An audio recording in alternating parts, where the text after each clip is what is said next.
Well, thank you so much. We're coming to you live from Marsabit County. This is the largest county, and this devolved unit is set to benefit from a launch that has just happened, of course, a few months back. And the second or the third phase of this particular project, which is the launch of the Drought Resilience Program in northern Kenya, of course, got a boost. And joining us quickly to introduce you to my guest this evening is none other than the Principal Secretary, State Department for Irrigation, CPA Fantas Kimotho. He's on my left, and of course, on his immediate left is the Marsabit Governor, Ali Mohamud, of course, no stranger to Marsabit County residents. And finally, Kelo Harsama, the Principal Secretary for ASALs and Regional Development, PS. Thank you for joining us. And of course, on my right is a famous character from the National Assembly. She is the Deputy Majority Whip, Naomi Wako. Thank you for joining us. Let me start with you, PS, quickly. The focus has been on Marsabit and Turkana. Why those two counties? Thank you so much. The two counties, first of all, the target was because two of them, they are the largest counties in the country. They give us the biggest potential for irrigation, and also they also happen to be among the counties with the highest poor index. Yeah. And of course, let me go now to the governor. Governor, given that this program started off way back in 2018, it stalled, now it is back up and running. How many people are set to benefit from the program itself? Thank you very much. Let me start by saying, first of all, I'm very, very grateful to the national government and our partners in this endeavor. I want to extend our appreciation to our PS, Kimodo, from Irrigation Department for a wonderful work that they have been doing. As to how many people it benefits, Marsabit is one of the northern Kenya counties, the FCDC block. And these are counties that have been left behind for far too many years. But at the onset of the devolution, we have seen now an opportunity for us to speed development in these areas. Water is the main issue, and this program is set to bring water closer to people. In the ward where we were today, Obu ward is likely to benefit over 30,000 people. But overall, because that is only launching of the program, remember we have many such projects across the county in 5 zones. So close to 250,000 of our residents stand to benefit from this program once it is successful eventually. Okay. And I'm confident it will be successful. Okay. Yeah. Now we even have the PS for ASALs. How crucial is this project, not just for this particular region, and in future, are we likely to see it even going to other ASAL regions within the country? Thank you very much. This is absolutely very crucial for the country. We are all aware that ASAL constitutes 80% of Kenya's landmass. However, productivity has been very low, and the policy in government for many years has been that these ASAL areas have been relying on relief food supplies. But now, with the onset of this project, we are going to experience a situation where residents of this area will become self-reliant. They will stop relying on relief supplies. They will start helping themselves, producing food for their domestic consumption, and even having some to sell for extra requirements. Therefore, this is a very, very strategic program, which is not only important for Marsabit, but for other 23 ASAL countries in the country. And of course, you just clearly stated something very important. And now I want to take it to the Deputy Majority Whip, that is Mheshimiwa Naomi Wako. Mheshimiwa, this is a majorly, of course, we know where Marsabit is. It's surrounded by hills. We do have forests here, but pastoralism is very key to this particular region. So what will you tell the people of Marsabit County to ensure that at least they go into agriculture?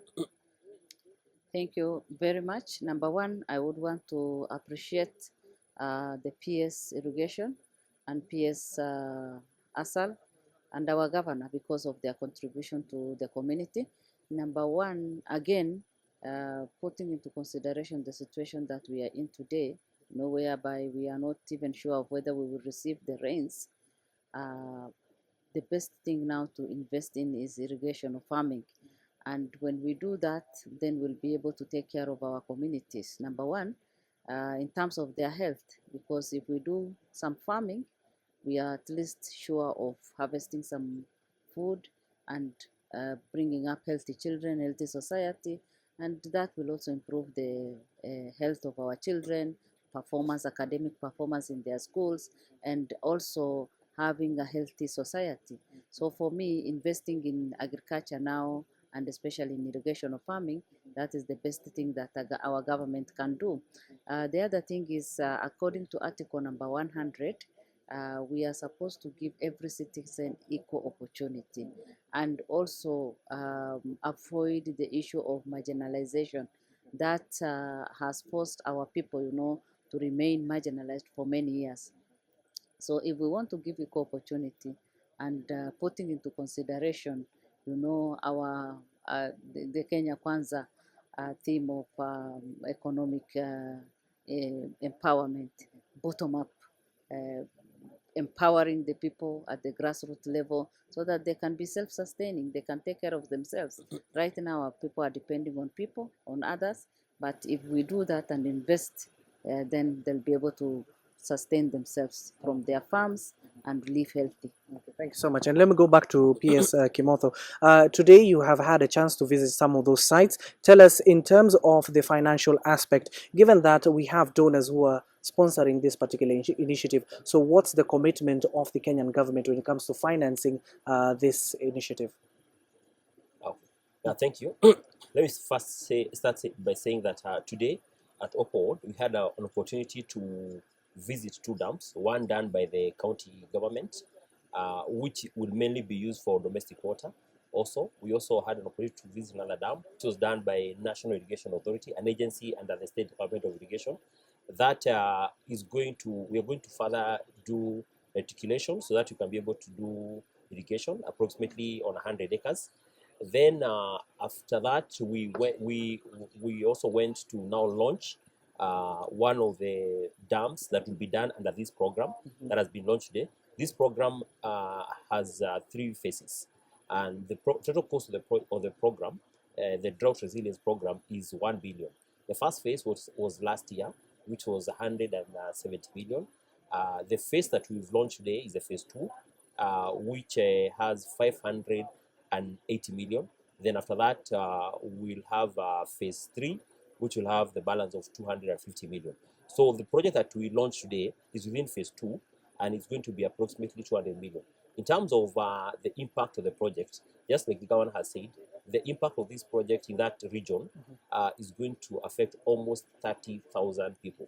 In terms of water storage, the particular program will have a capacity of 750,000 liters, cubic liters, which actually will be done in one of the biggest laggers in that area.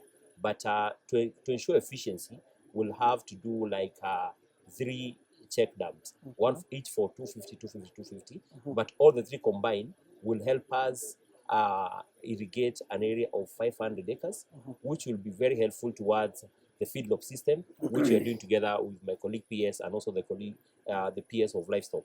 But as State Department of Irrigation, we're the ones who are actually starting at the lower end in terms of matters water security. But the program is also being done jointly by the government of German and the county government of Marsabit and the national government.